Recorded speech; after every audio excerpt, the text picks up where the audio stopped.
하나님의 행사 또 하나님 자신의 영광 위대하심 이러한 것에 대해서 찬양을 하고 그리고 그 하나님을 선포하리라 이렇게 고백합니다. 오늘 저는 이러한 본문 말씀들을 가지고 선포에 대한 그런 내용들을 좀 살펴보려고 합니다. 그 선포의 개념과 또 그것의 용어 그리고 그것이 의미하는 바 또 이것이 우리의 신앙에 있어서 실천적인 적용의 측면 이러한 것들을 말씀을 통해서 좀 살펴보려고 하는 것입니다. 하나님의 말씀을 우리가 일반적으로 선포한다 이런 말을 많이 합니다. 이때 선포란 말에 그 의미하는 바가 무엇인가? 이 선포는 우리가 헬라어로 우리가 아판겔리오 하면 이것이 이제 설명한다 혹은 선언한다 또는 나타내 보인다 또는 말하다 이러한 의미로 사용이 됩니다. 그러면 우리가 무엇을 선언하고 무엇을 나타내 보일 것이며 무엇을 말하고 또는 무엇을 기록하는가 그런 것입니다. 즉 선포의 대상과 주제 이것이 바로 핵심이 되는 중요한 내용이 되겠죠. 따라서 무엇을 선포한다는 말은 어떤 대상을 증거한다라고 하는 말과 동일한 의미가 되겠습니다. 그렇게 본다면 선포한다와 증거한다라고 하는 말의 의미가 동일하다고 하는 것을 알 수가 있겠습니다. 선포의 대상과 주제는 바로 하나님의 말씀입니다. 그리고 선포는 이것을 증거하는 것이 됩니다. 우리가 선포에 있어서 아주 특징적으로 볼 수 있는 성경의 본문들 있겠지만 그 중에서 저는 출애굽기 34장에 나오는 이 사건을 이 선포의 의미가 잘 드러나는 사건이라고 봅니다. 출애굽기 34장에 뭐가 나옵니까? 거기에는 여호와 하나님과 모세가 만나는 장면이 나옵니다. 그때 하나님께서는 모세에게 하나님의 그 영광, 하나님 자신의 실체를 보여주시는 그런 내용이 나옵니다. 이 내용이 아주 특이한 내용이에요.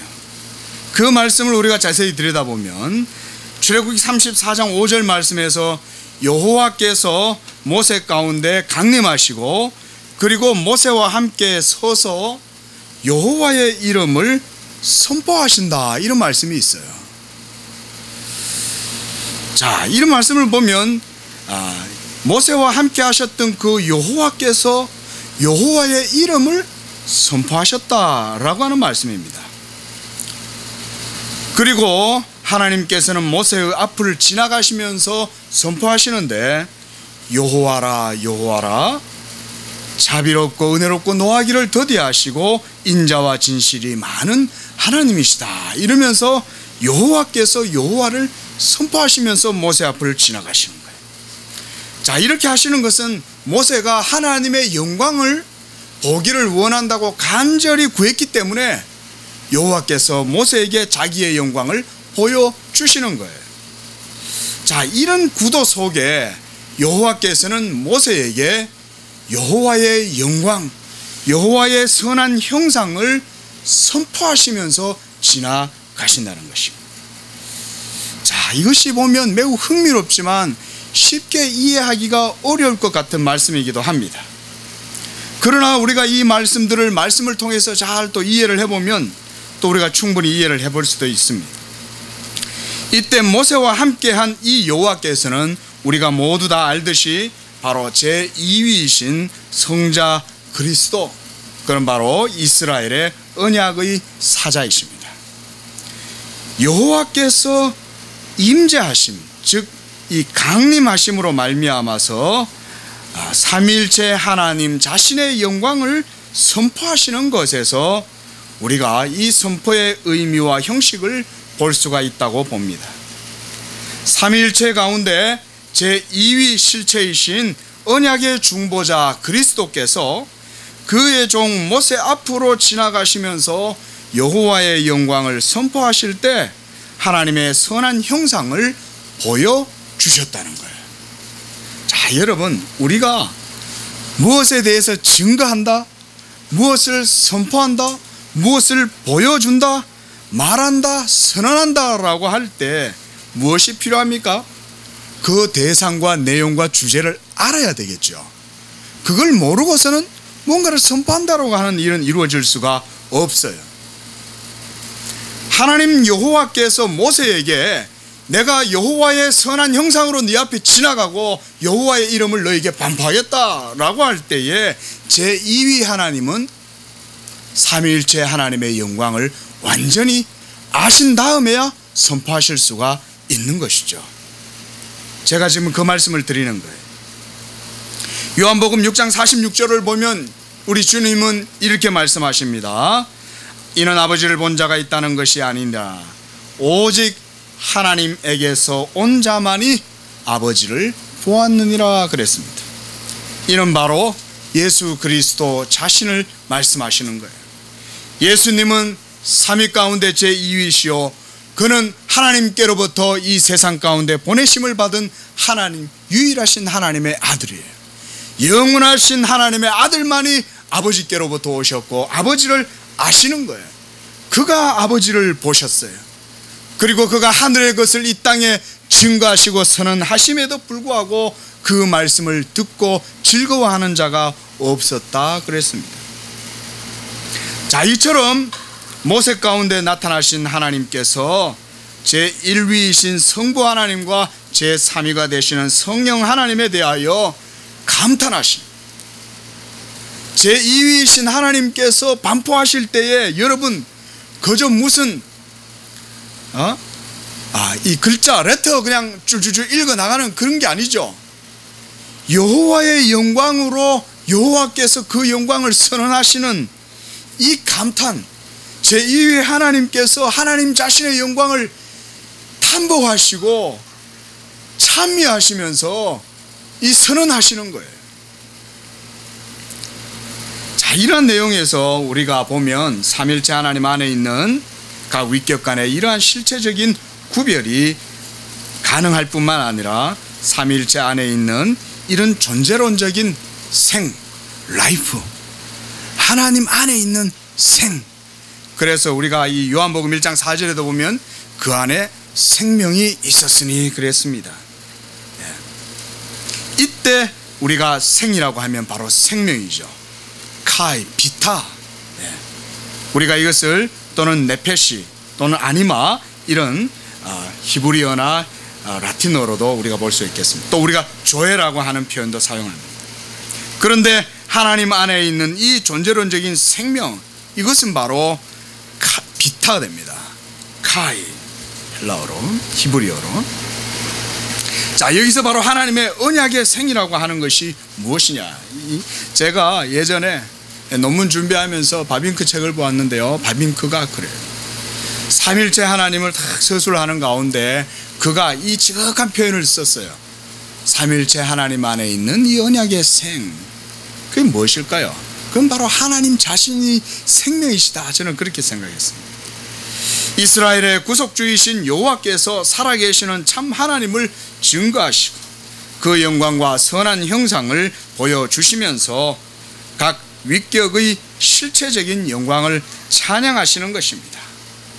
이처럼 제2위 성자께서 각 위격 간의 영원한 암, 아버지는 아들을 아시고 아들은 아버지를 아시고 성령 또한 아버지의 모든 것을 아시고 그와 같이 아들의 모든 것도 아시는 이러한 영원한 알므로 말미암아서 제2위 성자께서 지금 모세에게 선언하시는 것입니다.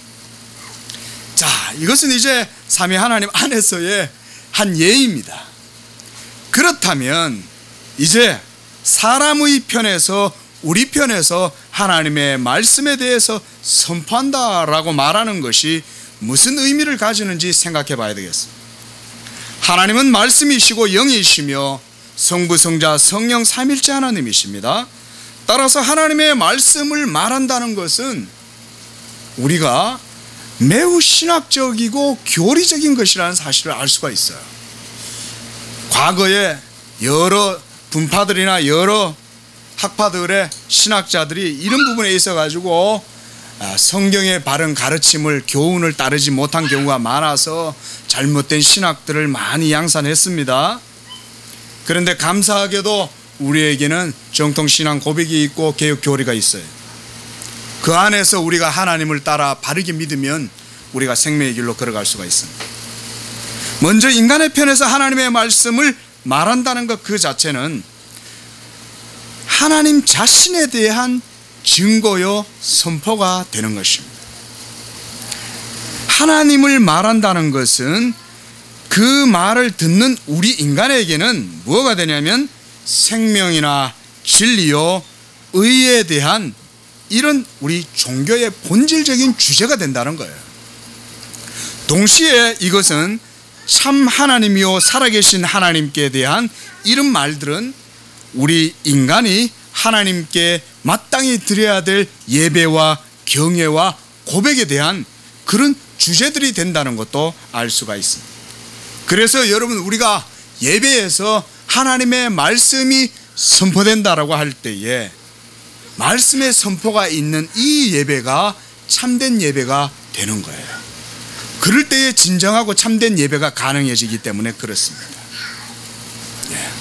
하나님 말씀을 들어야 됩니다.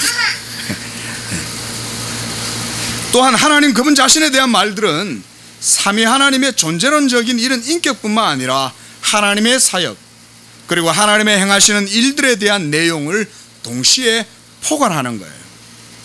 하나님께서는 모든 만물을 창조하시고 그리고 보존하시고 통치하시고 섭리를 이루시는 이러한 일들을 이루십니다.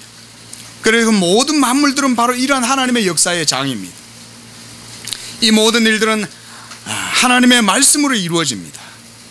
그러므로 믿음의 사람에게 있어 가지고 이 세상은 그 자체로 하나님이 일하시는 영광의 극장이요 하나님의 사역 현장인 것입니다.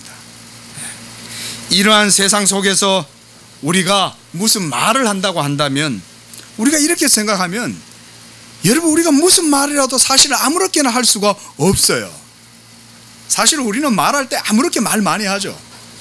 교회에서야 하나님 말씀을 듣기에 그나마 온전한 말씀들을 듣지만 이 세상에서 우리가 의미 있는 말들 듣기가 쉽습니까?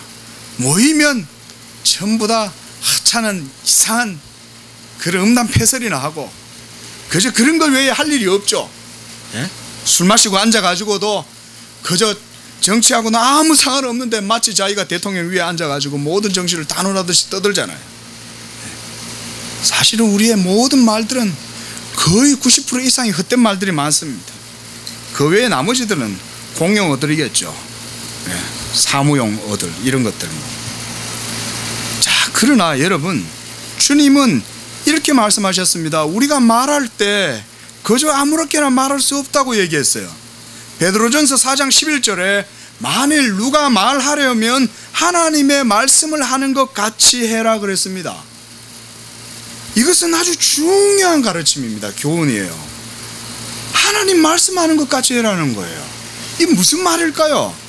내가 말의 주체가 아니라 하나님이 주체시요 하나님의 말씀이 주체니까 우리가 살아가는 모든 신앙 생활에 있어서 바른 길은 하나님 말씀하는 것 같이 하면서 살아가는 거다.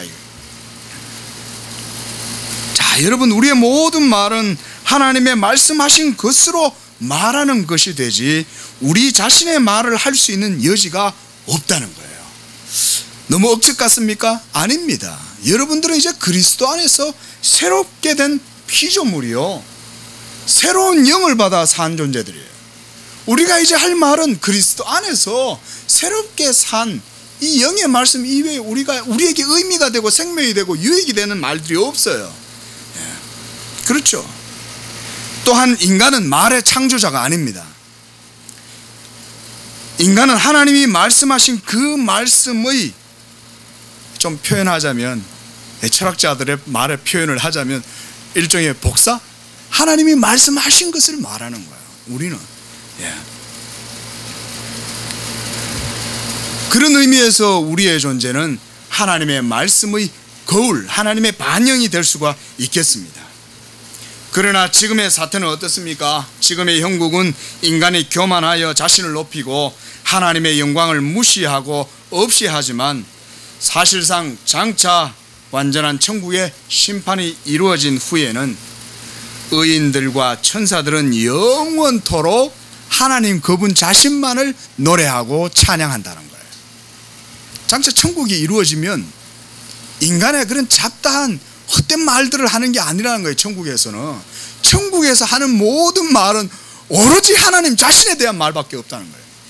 오로지 하나님의 영광만 높이고 그의 위엄만 높이고 그의 의와 그의 은혜와 이런 것들만을 영원토록 찬양한다.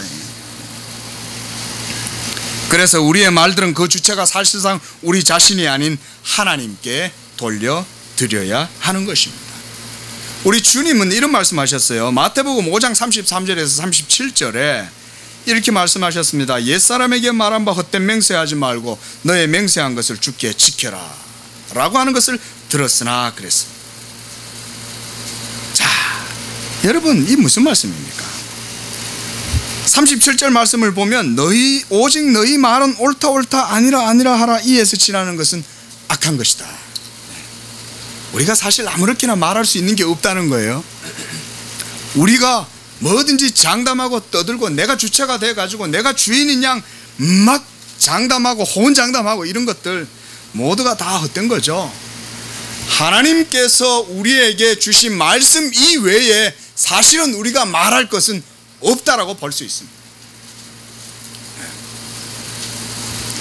마지막 날 심판날에 주님은 또한 이렇게 말씀하십니다. 마태복음 12장 36절에 내가 너희에게 이르노니 사람이 무슨 무익한 말을 하든지 심판날에 이에 대하여 신문을 받을 것이다 그랬어요. 주님이 그랬어요. 무슨 무익한 말을 해도 그것도 심판받는다는 거예요.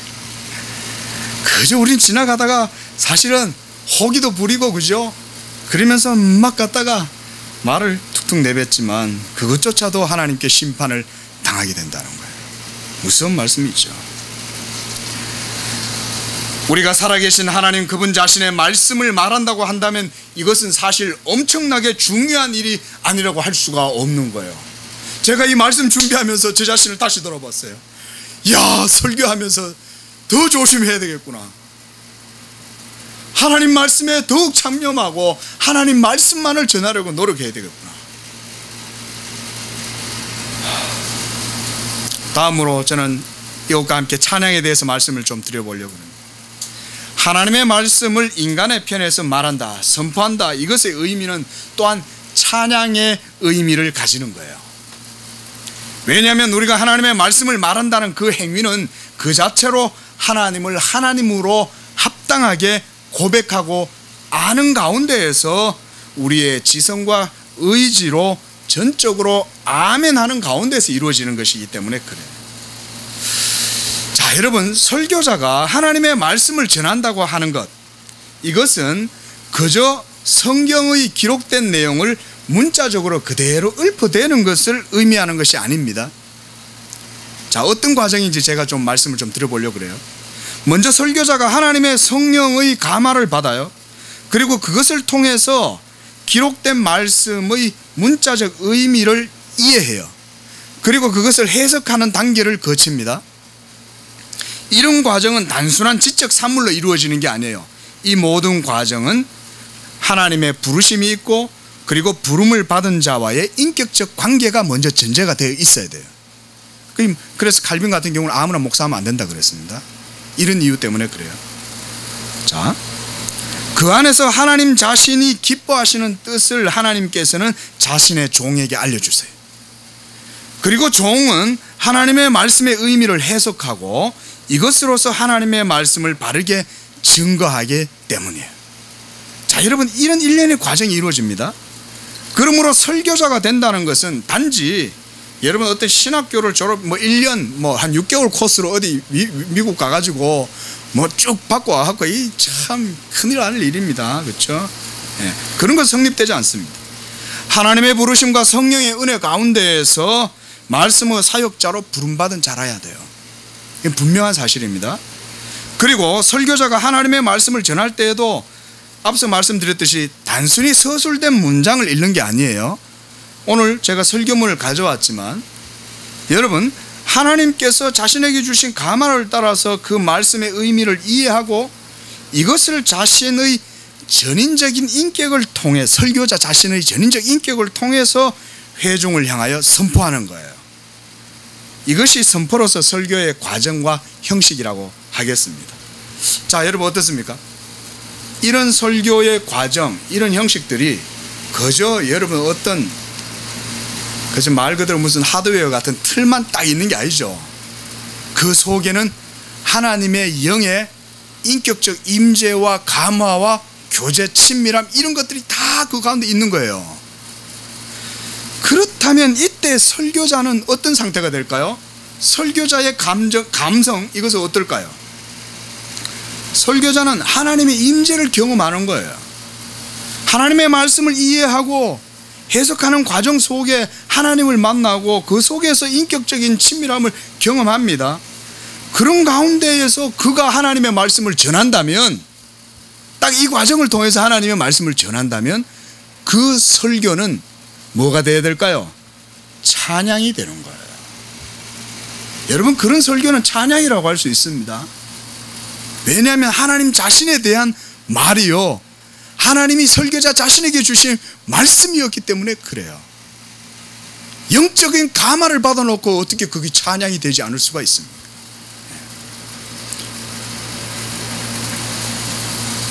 이것이 바로 여러분 말씀의, 그런 말씀의 의미가 바로 찬양의 제목이요 내용이 되는 거예요. 그런 의미에서 선포는 찬양이 되는 것입니다. 오늘 우리가 읽었던 본문 말씀에도 보면 시편 기자는 대대로 주께서 4절 말씀, 145절 4절 말씀에 보면 대대로 주께서 행하시는 일을 크게 찬양하며 주의 능한 일을 선포하리로다 그랬습니다. 하나님이 행하시는 일에 대해서 알고 그것을 먼저 찬양하는 거예요. 그리고 그 행한 일을 선포하는 거예요. 찬양과 선포가 같이 이루어지는 겁니다. 어떻게 선포가 그저 쓰여진 문자대로 읽는 것으로만 끝나겠어요? 아니에요. 설교자가 기뻐서 그것을 선언하는 거예요. 하나님께서 이런 일을 하셨습니다. 여러분, 무미건조한 말씀이 이루어질 수가 없는 거죠. 그 시편 기자들은 다 그렇게 말했습니다. 시편 9장 11절 말씀을 보면 너희는 시온에 계신 여호와를 찬송하며 그의 행사를 백성 중에 선포할지어다 그랬어요. 시편 22편 22절에도 내가 주의 이름을 형제에게 선포하고, 이 히브리서 말씀에 인용했죠. 회중 가운데에서 주를 찬송하리다 그랬어요. 선포하고 찬송하고 찬송하고 선포하고.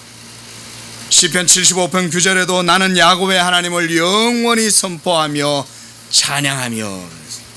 선포와 찬양은 그런 의미에서 같은 맥락 속에 있는 거예요.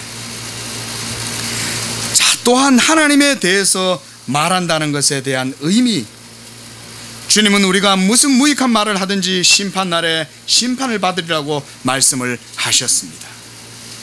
그러므로 우리가 더욱이 하나님에 대해서 말을 한다면 가장 염두에 둬야 될 것이 무엇이냐? 지금 바로 이 순간, 지금 바로 이 순간. 예? 무슨 뮤지컬 가사 같아요. 예? 여러분, 하나님에 대한 말을 하고 있다면 하나님께서 지금 그것을 듣고 계신다는 사실입니다. 지금 이 순간에도 하나님은 이곳 예배 가운데에서 어떤 말이 증거되고 있는지를 듣고 계시는 것입니다. 예배 때의 말씀을 증거할 때 하나님께서도 그 말씀을 함께 들으신다는 사실을 우리가 기억해야 됩니다. 그렇다면 우리의 말은 어떠해야 되겠습니까? 시편 기자는 이렇게 고백합니다. 19편 14절에 우리가 다 잘 아는 말씀입니다. 나의 반석이시여 나의 구속자이신 여호와여, 내 입의 말과 마음의 묵상이 주께 연락되기를 원하나이다. 우리 이런 찬양도 있죠. 복음성도. 여러분, 이 바른 말, 특히 하나님의 말씀을 선포한다라고 할 때 이것의 중요성이 참 이게 강조를 많이 해야 될 것 같아요. 야고보 사도는 3장 1절에서 이렇게 말씀했어요. 내 형제들아, 너희는 선생된 우리가 더 큰 심판을 받을 줄 알고 선생이 많이 되지 말라 그랬습니다. 이 목사들이, 그래서 이 목사님들이 이 말씀들을 많이 조심해야 됩니다. 이 말씀을 준비하면서 생각해 보니까 저도 말을 많이 하는 축에 속해요. 예. 그래서 이게 실수가 많아요. 말해놓고 이게 후회한 때가 한두 번이 아니에요. 말을 적게 하려고 애를 많이 씁니다. 성경에도 보면 너희는 하나님 앞에 잠잠하라 그랬잖아요, 그죠? 떠들지 말라 그랬거든요.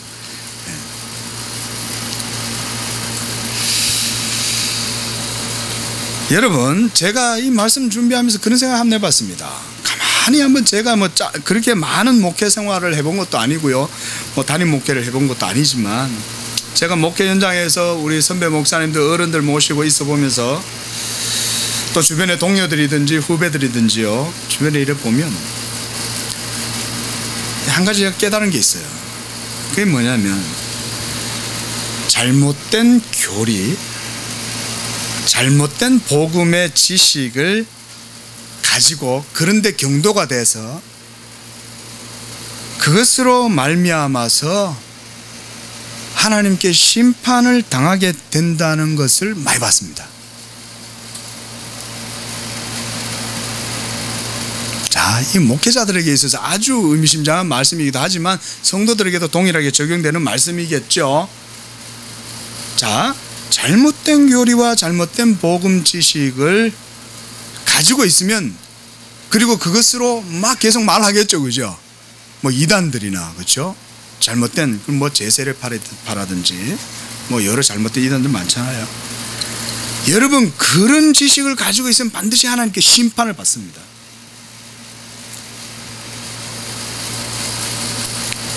그래서요, 결국은 바른 지식을 가지고 있지 못한 선생들은 무너집니다. 물론 이것은 제 개인적인 경험이라고 말씀드렸습니다. 제가 보니 그래요. 제가 지금껏 살펴봐도 그래요. 이건 저는 확신해요. 목회자 자신들 그리 조심해야 돼요. 제가 나중에 어른이 돼서 후배들한테 이런 말은 꼭 해주고 싶어요. 잘못된 교리를 가지고 있으면요, 그 사람 자신의 영혼이 망해요. 교리 정도 잘못할 수 있지, 내 개인적으로 나는 이렇게 생각해, 이런 생각 좀 가질 수 있다라고 생각 들겠지만 완전히 오판이에요, 여러분. 제 주변에 벌써 그런 사람 제가 몇 명 봐요. 여러분들도 아는 사람일 수도 있어요. 예? 대화를 해보면 바른 교리에 대한, 바른 개혁 신앙에 대한 이런 게 없어요. 말은 개혁 얘기를 하는데 우리 바른 성경의 신앙을 받아들이질 않아요, 이분이.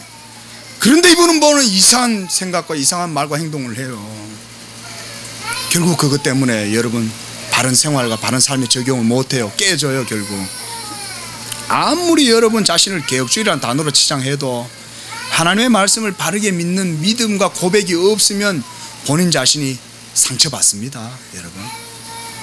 그리고 또한 여러분 이상한 잘못된 여러분 그런 잘못된 편향된 교리 같은 데 빠져가지고 있는 교단이나 그런 교단에서 신앙생활 하시는 분들의 자녀들도 보면 여러분 상처받습니다. 트라우마가 있습니다, 여러분.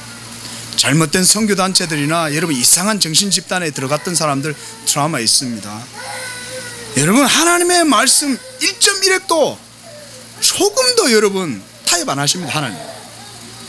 그리고 그것에 대해서 잘못된 길을 걸어간 것에 대해서는 반드시 여러분 심판을 당한다. 우리가 이러한 것들을 기억해야 됩니다.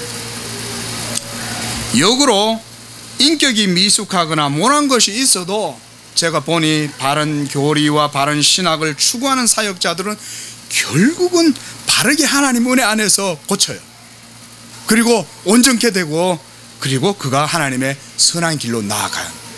그 결국은 은혜로 승리해요. 예. 여러분 우리가 바른 말을 하는 것이 이처럼 중요합니다. 예. 여러분, 우리가 누군가에 대해서 모여가지고 누군가에 대해서, 그죠? 뒤에서 말을 한다면, 만약 우리가 뭔가 누군가에 대해서 잘못된 말을 한다면 그 사람의 명예를 심각하게 훼손시키는 거죠. 그 사람들은 너무 기분 나쁘겠죠. 하물며 그분이 듣고 계시는 가운데 그분에 대해서 잘못 말한다면 아주 기분 나쁘겠죠. 네. 제가 예전에 잠깐